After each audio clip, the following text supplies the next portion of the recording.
तो जेके की भी कहानी बताइए कि कैसे फैमिली मैन का जेके तलपड़े का जो रोल था वो कैसे पहुंचा आप तक। जेके भी मुझे मुकेश आबरा भाई के जरिए मिला। मेरी लाइफ में उनका बहुत करियर में उनका बहुत बड़ा योगदान है। मुकेश भाई थैंक यू सो मच। तो वो मुझे फैमिली मैन के लिए, और फैमिली मैन का ऑडिशन मुझे उस वक्त मिला था जब मैं बहुत करियर वाइज बहुत ही लो फेज में था अपने,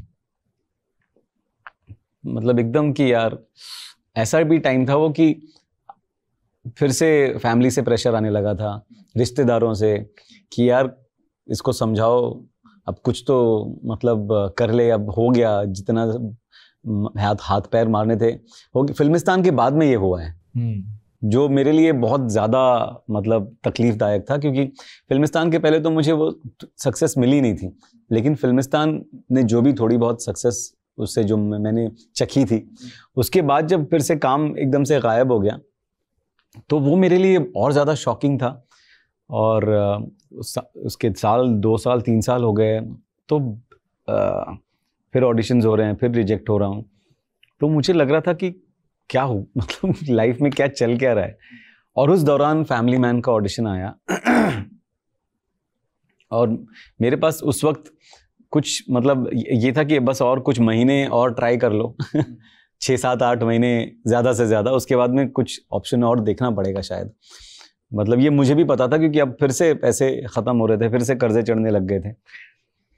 तो फिर फैमिली मैन का जब मैंने ऑडिशन दिया, वैभव विशांत जो मुकेश भाई के उस वक्त एसोसिएट थे, उन्होंने मेरा ऑडिशन लिया और मुझे बहुत मज़ा आया। और लगा जब ऑडिशन के एक अच्छा ऑडिशन होता है तो आपको एक अंदर से खुशी होती है कि हाँ यार आज कुछ कड़क हुआ है। और जब एक अच्छा ऑडिशन होता है तो आप फिर एक कॉल की उम्मीद भी लगने लगती है कि यार एक अब कब आएगा कॉल। फील आ जाता है ऑडिशन के बाद ही कि हाँ ये हो गया, ये हो गया।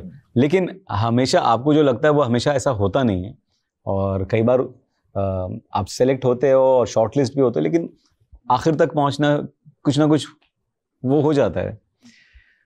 तो वो उसी उम्मीद में था कि यार कब फ़ोन आएगा नहीं आएगा। और कभी कभी जब इतनी अच्छी चीज़ होती थी तो भले मैं काफ़ी पॉजिटिव इंसान हूँ और बहुत मतलब भरोसा भी खुद पर है, लेकिन जब इतने सारे रिजेक्शन होने के बाद में ना एक पॉइंट पे आ जाता है कि यार ये इतना अच्छा है कि ये नहीं होगा।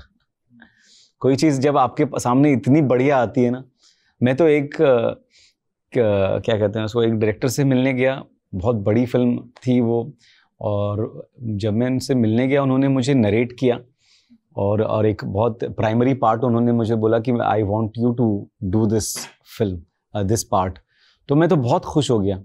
फिर उन्होंने कहा लेकिन ना वो प्रोड्यूसर्स जो हैं वो इसका ऑडिशन देखना चाहते हैं। तो मैंने बोला यानी कि ये भी नहीं होगा। तो ऐसा, और मैं बाहर निकल के मैं बहुत रोया भी, पता नहीं क्यों। और कई बार जब बहुत अच्छी चीज़ें ऐसी होती थी ना, तो मतलब अचानक ही मुझे लगता था कि यार ये होगा नहीं होगा, ऐसी सडनली ये this is too good to be true, ऐसी वाली चीज़ें आने लगती थी। तो फैमिली मैन को लेकर भी वही चीज़ थी, वही असमंजस था कि ये होगा नहीं होगा, या फिर से कोई और चीज़ देखूं अभी, या और ऑडिशंस ढूंढूं। लेकिन फिर फ़ोन आया 10 दिन बाद और मैं राजन डीके के ऑफिस में गया, मुझे डीके साहब मिले। उन्होंने कहा कि भाई जैसा हमने सोचा था वैसा तो तुमने नहीं किया, लेकिन जैसा तुमने किया वो हमें अच्छा लगा। और जो कैरेक्टर का नाम पहले घोष था, बंगाली था वो। अच्छा। तो उन्होंने कहा कि यार हमको ये बंगाली कैरेक्टर नहीं करना है, we don't want you to you know put on a fake accent, या और तुम बंगाली लगते भी नहीं हो। तो कौन से रीजन में तुम अपने आप को फिट कर सकते हो। मैंने कहा मैं पंजाबी टाइप कुछ कर सकता हूँ। तो बोला नहीं यार पंजाबी तो बहुत लोग करते हैं और क्या कर सकते हैं। तो मैंने कहा कुछ यूपी साइड में कुछ करें। तो मैंने कहा यूपी तो तिवारी ऑलरेडी है। तो मैंने बोला फिर मुस्लिम में पाशा है, जोया है, ये 2 मुस्लिम कैरेक्टर्स हैं। तो मैंने कहा मैं मुंबई में पैदा पला बड़ा हूँ, मराठी भी बोल लेता हूँ।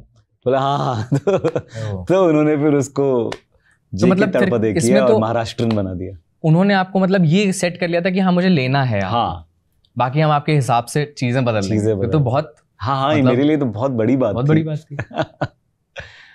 और जो मुझे एक इंट्यूशन था, जो मैं ऑडिशन देकर निकला था कि यार अगर ये हो गया ना तो जिंदगी बदल सकती है, ऐसा एक इंट्यूशन था, एक अंदर से एक आवाज आ रही थी ऐसे।